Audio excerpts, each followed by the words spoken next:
सुंदर वन में ठंड दस्तक दे रहा था।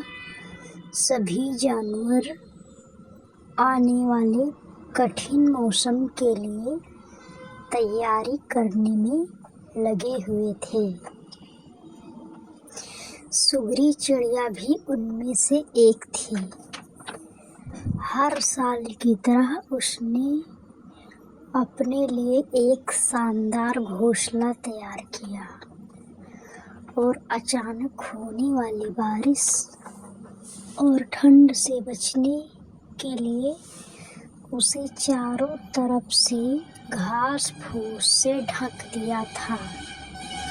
सब कुछ ठीक चल रहा था कि एक दिन अचानक ही बिजली कड़कने लगी और देखते ही देखते घनघोर वर्षा होने लगी।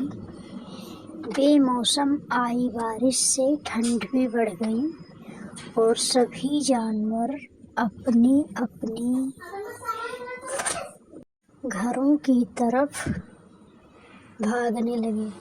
सुगरी भी तेजी दिखाते हुए अपने घोंसले में वापस आ गई और आराम करने लगी। उसे आए अभी कुछ ही वक्त बीता था कि एक बंदर खुद को बचाने के लिए पेड़ के नीचे आ पहुंचा।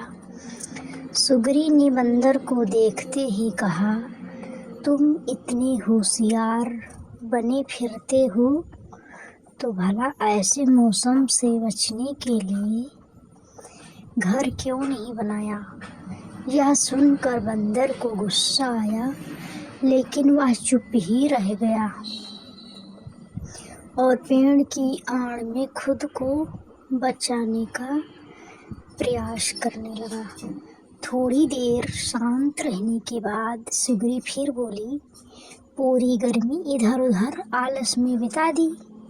अच्छा होता अपने लिए एक घर बना लेते। यह सुनकर बंदर ने गुस्से में कहा, तुम अपने से मतलब रखो, मेरी चिंता छोड़ो। सुगरी शांत हो गई। बारिश रुकने का नाम नहीं ले रही थी और हवाएं भी तेज चल रही थी। बेचारा बंदर ठंड से कांप रहा था और खुद को ढकने की भरकस कोशिश कर रहा था, पर सुगरी ने तो मानो उसे छेड़ने की कसम खा रखी थी। सुगरी फिर बोली, काश कि तुमने थोड़ी अकल दिखाई होती तो आज इस हालत से नहीं गुजरते। सुगरी ने अभी अपनी बात खत्म भी नहीं की थी कि बंदर बौखलाते हुए बोला, एकदम चुप, अपना ये बार बार फुसफुसाना बंद करो। ये ज्ञान की बातें अपने पास रखो और पंडित बनने की कोशिश मत करो। सुगरी चुप हो गई। अब तक काफी पानी गिर चुका था। बंदर बिल्कुल भीग गया था और बुरी तरह कांप रहा था। इतने में सुगरी से रहा नहीं गया और वो फिर बोली, कम से कम अब घर बनाना सीख लेना। इतना सुनते ही बंदर तुरंत पेड़ पर चढ़ने लगा।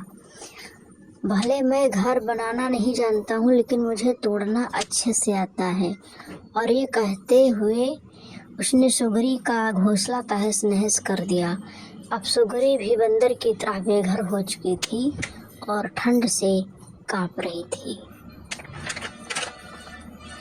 कभी कभी दूसरे को ज्ञान देना खुद को भारी पड़ जाता है, इसलिए दूसरे को ज्ञान देने से पहले सोचे इसका परिणाम क्या होगा। ये हमें सीख मिलती है।